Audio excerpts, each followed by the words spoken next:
India की fighter jet मंगा कापथखरे कश्मीर दा इंडिया की लानमी निफुदगिना यांखै फावबा हातखरे चाइना ना चाबा एयरक्राफ्ट सिजिनदुना इंडिया की फाइटर जेट मंगा कापथखरे हाइना पाकिस्तान की फॉरेन मिनिस्टर इसाक डारना फोंदोखरे पाकिस्तान कापथकिबा इंडिया की फाइटर जेट्सिंग अदुदी फ्रांस ना चाबा राफेल अहुम मिग 29 अमा अमसोंग SU-30 ने हाइरी पाकिस्तान इंडिया की फाइटर जेट्सिंग अदु कापथखरे हाइना फोंदोक्लबसु इंडिया की माइकेदगी सबचाबा पाकुम अमता फोंदोरकपा लेट्री फ्रांस की मरुइबा इंटेलिजेंस ऑफिशियल अमना CNN दा थमलकीबा वारोल अमदा पाकिस्तान फ्रांस ना साबा राफेल अहुम कापथकी हाइबदु फ्रांस ऑथोरिटीज सिंगना थिजिनबगी थबक चथरी हाइरी चाइना की एयरक्राफ्ट सिजिनदुना इंडिया की फाइटर जेट्सिंग अदु कापथकी हाइना इसाकदारना फोंदोखरबा मतुंगदा चाइना की मिनिस्ट्री ऑफ फॉरेन अफेयर्स ना थौदोक अदु थोकी हाइबगी मानबा खुदम चांगदम फंगदे अमसोंग सबचाबा पाव अमता फंगदे हाइनासु फोंदोरकी चाइना असी पाकिस्तान दा खुलाई पीबा लेबाक अमा ओइबगा लोइनना लेबाक अनि असी मतम कयादगी असेतपा मरी लेनरकिबनी हाइरी इंडिया ना ngमखैलाना ड्रोन सिजिनदुना लांदा सथकिबदुदा पाकिस्तान लानमी मरी सोकी अमसुंग मिसम कया हातकी हाइना पाकिस्तान की मैकेदगी फोंदोरगली इंडिया की मिलिटरी ऑफिशियल ना फोंदोकपगी मतुंगिना पाकिस्तान की लानमी सिंगना इंडिया की अवांग अमसुंग नोंगसुक थंगबा सरुसिंगदा लांदारकी पाकिस्तान ना लांदारकी बादु इंडिया की लानमी सिंगना माई पाकना ngakthopa ngamkibaga loinana लाहौर दा लेबा पाकिस्तान की एयर डिफेंस अमसु चाउना अमांगाता थोकन की हाइरी लाहौर दा ड्रोन सिजिनदुना लांदारकी बादुदा लानमी मरी सिकी बादु चुमले हाइना पाकिस्तान लानमी की वांगांग लोय लेफ्टिनेंट जनरल अहमद शरीफ चौधरी ना फोंदोरगली इंडिया ना लाहौर दा लेबा पाकिस्तान की एयर डिफेंस मिसाइल कापचंदुना चाउना अमांगाता थोकन किबा असिना लेबाक अनि की मरकता उंखनबगी चांग खांगेन हेंगलगली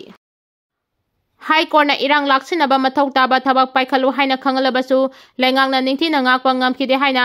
सिद्धार्थ मृदुलना फोंदोरगली हाउकिबा सही लिसिंग अनि कुलुमदगी मे अहुमदगी हौरकिबा ngasi फावबा करम मतमदा लोइसिंदुना महौसागुम तंगदु लेताबा हानिलकनि हाइबा ngamदना लेरिबा इरांग असिबु हाई कोर्ट ऑफ मणिपुर ना मथौ ताबा थबक पाइखतुना लॉ एंड ऑर्डर ngaknaba होनागदबनि हाइना खंगलबसु मणिपुर लेंगांगना निंथिना मथौ पांगथोक्तुना law and order ngakpa ngamkide हाइना मणिपुर हाई कोर्ट के हानगी जस्टिस सिद्धार्थ मृदुलना फोंदोखरे वाफम असे जस्टिस सिद्धार्थ मृदुलना वार्ड एंड बेंच कौबा डिजिटल न्यूज एजेंसी ना लौबा इंटरव्यू अमदा फोंदोखिबने इंटरव्यू अदुदा मणिपुर हाई कोर्ट की हानगी जस्टिस सिद्धार्थ मृदुलना हाई मणिपुर तोंगान तोंगान बा खेनबा मरम कयादगी सांगलबा मतम कयागी ममांगदगी इथनिक कॉन्फ्लिक्ट थोक्तुना लाकी चिंगदा खुंदा लेतादुना लेरिबा ट्राइबल सिंगना शेड्यूल ट्राइब की स्टेटस फंगदुना ममांगैदगी हौना शेड्यूल ट्राइब की खुदोंचाबा सिंग लौदुना लाकी अदुबु हाइरिबा खुदोंचाबा सिंग असी तंपाक्ता लेबर जनरल कैटेगरी दा चनबा मिtai मियामना ngasi फावबा कानबा फंगदना लेरी मणिपुर की अपुनबगी लमगी चादा तरा तमक ओरिबा तंपाकी लमदा मिtai सिंगना खुंदा लेतादुना लेरी मणिपुर की अपुनबा मियोय मसिंगदि चादा सरांगना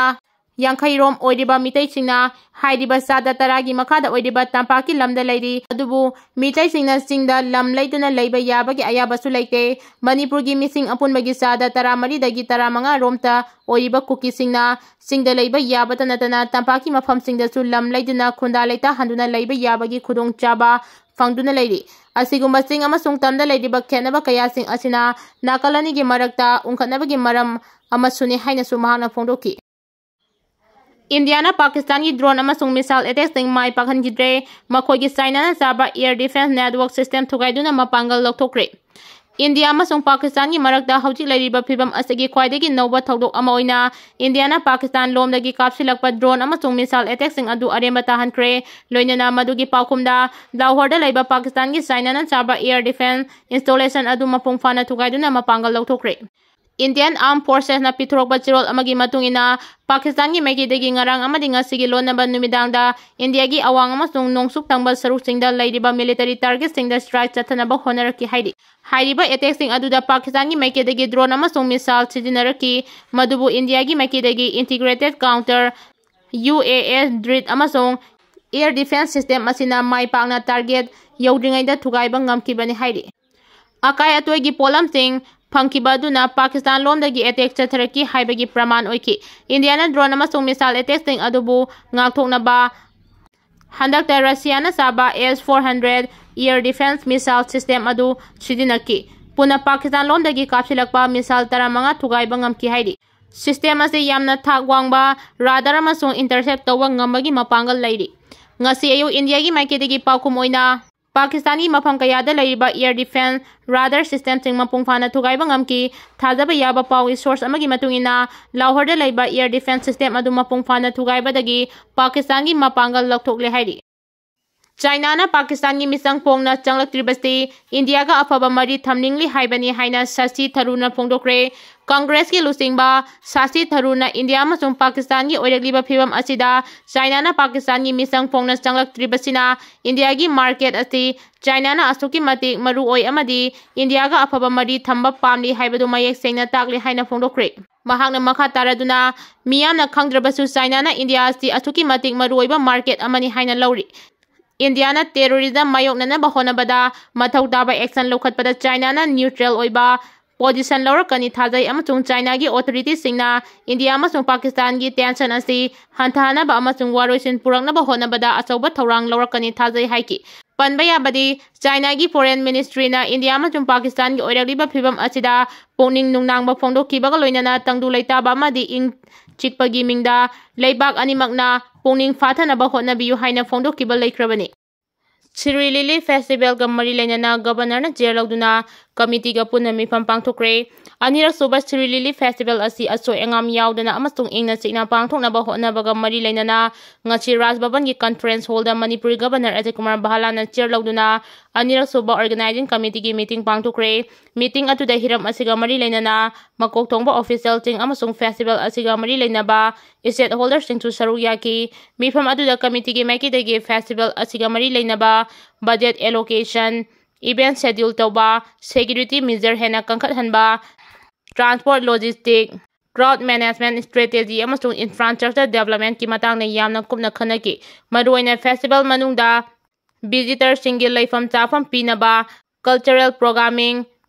promotional campaign yauna adai coordination kayagi matang da maruiba agenda oina khanaki Pakistan ki air defense Thugaikhre city tara manga da aim tawduna thamlamba missile sing India ki S-400 Sudarshan Chakrana arema tahankhre ngarang India na operation sindur chathaba haukraba matung hayeng athengba madi ngasi nongalamdai da Pakistan ki maikedagi India da landana ba thabak thoram kaya paikhalaki Pakistan ki military na Jammu and Kashmir gi line of control da bom thadaraktuna miyoi kaya asopan yauhan kibana natana Jawan ama Hatkhre matung makhatana Pakistan na akanba thorang ting lokhalakpada India gi maikidagi pakhum piki Pakistan na India gi awang ama din nongsuk thangba sarukta leiba military installation tara manga hena target tawduna attack chatharaki masida India gi maikidagi Russia na saba S-400 Sudarshan Chakra sizinaduna Pakistani missile ting arema tahan ki hairi center lengang na phongdo ki bada Pakistan ki military action ki pakum oina India na Lahore da leiba Pakistani air defense radar yauna tongan mafam da thamba Pakistani maru oiba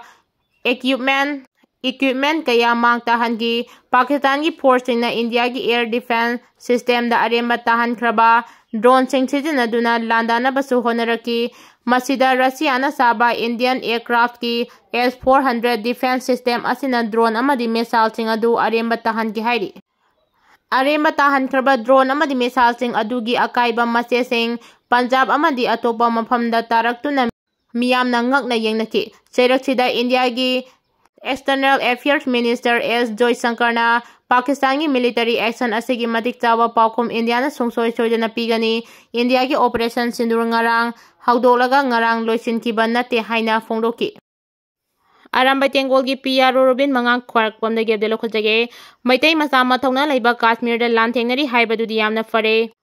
ibudau na ngakpi basu oisanu adubu masagi ayaba chu lawram loi security reason da secrecy haiba masulei madu sukhang da nami gi photo dubu with arms and uniform thagali dubu noi sibu miro na traga karino mahak adu thawai thakragana phamungdagi leibaki isai ama hapaga leibak ningba amu sarase nate karino aikhoina tawrisibo West Bengal lalaga Manipur bom thadarakara kaina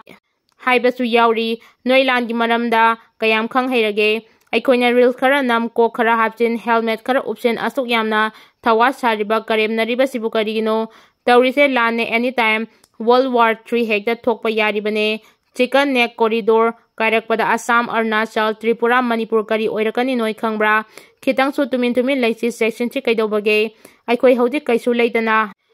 aikoi haudik kaisu leitaba cookie da fawba fail taraga leiribane pass tawba ngamdribani section haudabadagi kari oikige nasana sana khangro henmale kaidagi